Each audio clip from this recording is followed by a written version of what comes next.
शहरातील मुख्य रस्त्यांवर वाढत्या अतिक्रमणामुळे वाहतूक कोंडी, सुरक्षेचे प्रश्न आणि सार्वजनिक अडथळे निर्माण होत असल्याच्या पार्श्वभूमीवर महापालिकेच्या अतिक्रमण निर्मूलन पथकाने कारवाई केली। वाय.पी. पवार चौक, यादवनगर तसेच गोखले कॉलेज परिसरात सकाळपासूनच पथकाने मोहीम राबवली। या कारवाईत अवैधपणे उभारण्यात आलेल्या आणि रस्ता अडवणाऱ्या अनेक साहित्याची जप्ती करण्यात आली। या कारवाई दरम्यान 2 हातगाड्या, 8 केबिन, 11 स्टँड बोर्ड, 7 लोखंडी पार्किंग जाळी, 6 लोखंडी टेबल आणि 2 लोखंडी खॉट जप्त करण्यात आले।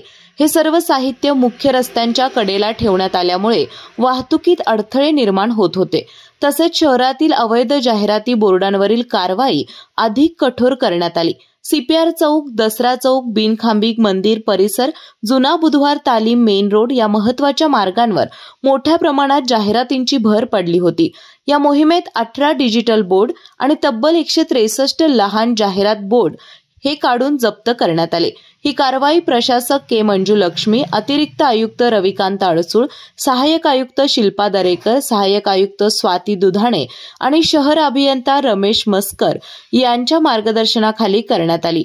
मोहीम प्रत्यक्षात अंमलात आणणाऱ्या पथकात अतिक्रमण अधीक्षक विलास साळोखे, सहाय्यक अधीक्षक प्रफुल्ल कांबळे, कनिष्ठ लिपिक सजन नागलोत, रवींद्र कांबळे, मुकादम शरद कांबळे, प्रशांत आकुर्डेकर आणि अतिक्रमण कर्मचारी उपस्थित होते।